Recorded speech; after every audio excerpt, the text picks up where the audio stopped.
No. Unfortunately, it is not realistic in any way. But before we break it down, let's see what was said in the movie about how the powers were explained. Cal Clark, why am I so different from them? Jor-El, Earth's sun is younger and brighter than Krypton's was.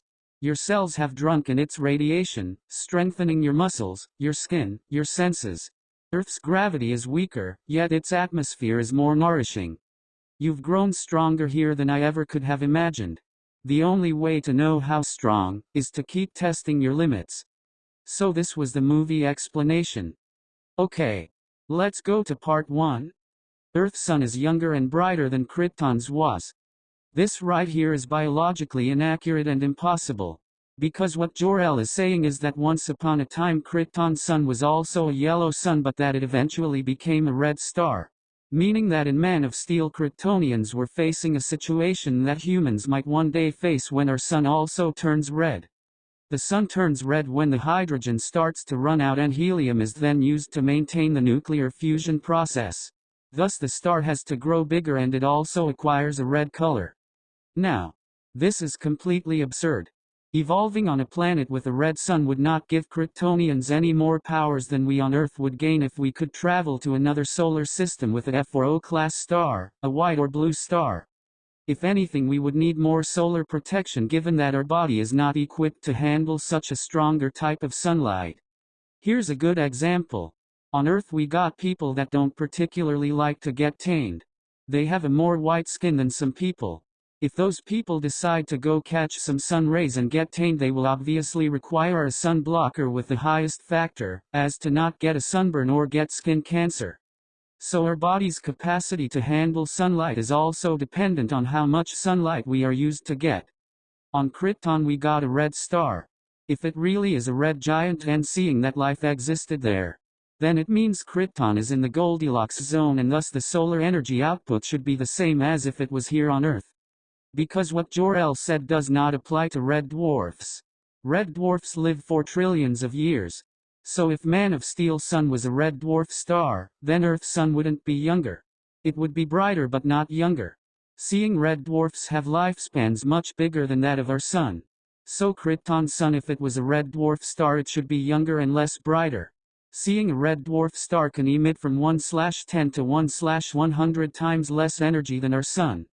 So by coming here to Earth, the Kryptonian should gain no powers whatsoever from the sun. Moving on to part 2. Earth's gravity is weaker, yet its atmosphere is more nourishing. Now here Zack Snyder really made a mess of things. Because as we know on the Black Zero ship, Superman, by being exposed to Krypton's atmosphere, he loses all of his powers. But those Kryptonians on Earth, although not possessing Superman's senses or energy powers like heat vision, they were although as strong, fast and durable as Superman himself. Or at least close enough. And we can't say that on the Black Zero ship gravity was greater, seeing Lois was there and she didn't got killed by it. We all saw how the transformation process to turn the Earth into a new Krypton was increasing Earth gravity by such a degree that buildings were falling and cars were getting flattened like pancakes. So Superman on the Black Zero ship, he loses all of his powers because of the Kryptonian atmosphere. But Ford on Earth, wearing that breathing apparatus of Kryptonian atmosphere, had at least the physical abilities of Superman. She couldn't fly. But that might be because, like Superman in the beginning of the movie, she simply didn't know she could fly. Even Zod only tried to fly because he had seen that Superman could fly. Still, we see one monumental discrepancy. Regardless of the atmosphere being present or not, if Krypton's gravity was that big, then unless Kryptonians used some kind of special Kryptonian metal cuffs to hold Superman, he could simply break free. But we see he was being held by simple straps of fabric. Another important thing. If those powers required a richer atmosphere to work, then when Superman flew into outer space to save Lois, he would have killed himself. Seeing in the vacuum of space there is no atmosphere whatsoever. Add to that the gravity inconsistencies and we got one major mess on our hands that makes absolutely no sense. So as Zack Snyder explained it, it made absolutely no sense, and thus Superman should not possess any of those powers. Here is how I would have gone about it and made it actually believable. Let's go back to the talk. Cal Clark, why am I so different from them? Jor-El, because of your Kryptonian inheritance, my son. On Krypton there was an exotic element part of its atomic makeup and unique to it. That same element existed everywhere on the planet, including its atmosphere, giving Kryptonians' genes special characteristics. Because that element is not present on Earth's atmosphere, and exposed to this type of star, your dormant metagenes became active, giving you all of those amazing abilities. You've grown more powerful here than I could ever have imagined. But you have yet to understand your full potential, and to do so you need to keep pushing your limits. By saying this I have fixed the entire movie and even the Batman vs Superman movie.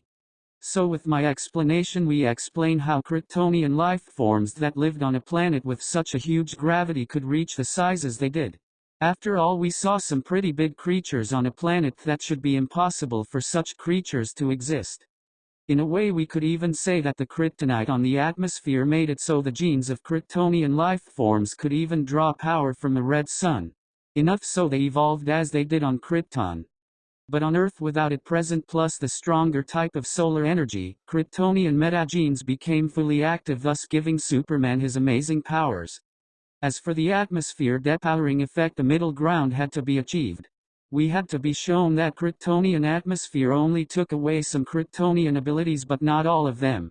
So a Kryptonian wearing a breathing apparatus or on the Black Zero ship would only lose their enhanced senses and some of their physical abilities as well.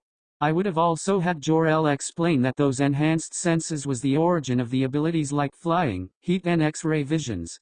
So on the Black Zero ship Superman would feel himself getting weaker but he would not faint.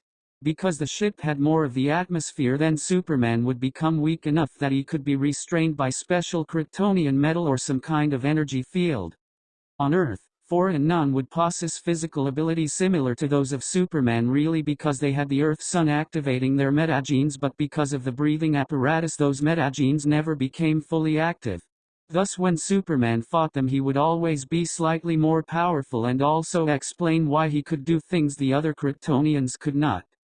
When Jor-El took control of the ship he would increase the atmospheric pressure on all parts of the ship, making all Kryptonians starting to feel bad, and then when Kal was alone on that room, he would change the atmosphere there so to take away all of the Kryptonian atmosphere, thus allowing Superman to regain all of his powers. We then could see him break the hull of the ship and fly into outer space to reach Lois in time to save her. When Zod loses his breathing apparatus he then feels the surge of power in him, and then we would have the fight that we had.